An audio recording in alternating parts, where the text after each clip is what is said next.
నాకు ప్రదానము చేయబడిన ఈ స్త్రీ, నేను ఆమెను తాకలేదు కదా, ఇప్పుడు ఈవిడ గర్భవతి అయింది. యోసేపు దృష్టికి మరియా ఎలాగుండొచ్చు? ఇంకా వేరే సాక్ష్యం ఏమైనా కావాలా?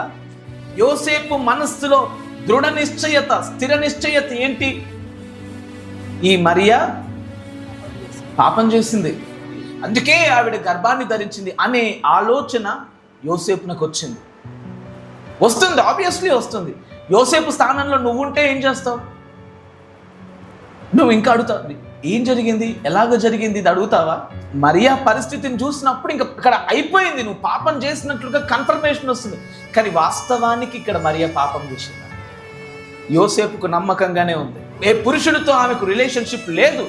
యోసేపు కోసం మరియా పరిశుద్ధంగానే ఉంది, తన భర్త కోసం మరియా పరిశుద్ధంగానే ఉంది. కానీ యోసేపు కనులకు మరియా ఎలా ఉంటుంది అంటే, మానవ ఆలోచనతో చూస్తే మరియా పాపం చేసింది. కానీ వాస్తవం ఏంటి అంటే, మరియాలో ఏ పాపము లేదు.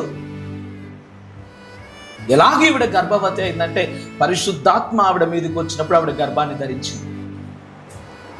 ఇప్పుడు సహజంగా మనుషులకు తప్పనిపించినటువంటి విషయాలు వాస్తవికంగా తప్ప? మరి అందులో తప్పు ఉన్నదో లేదో రివీల్ చేయగలిగిన ఒకే ఒక్క వ్యక్తి ఎవరు? దేవుడే. చూడండి.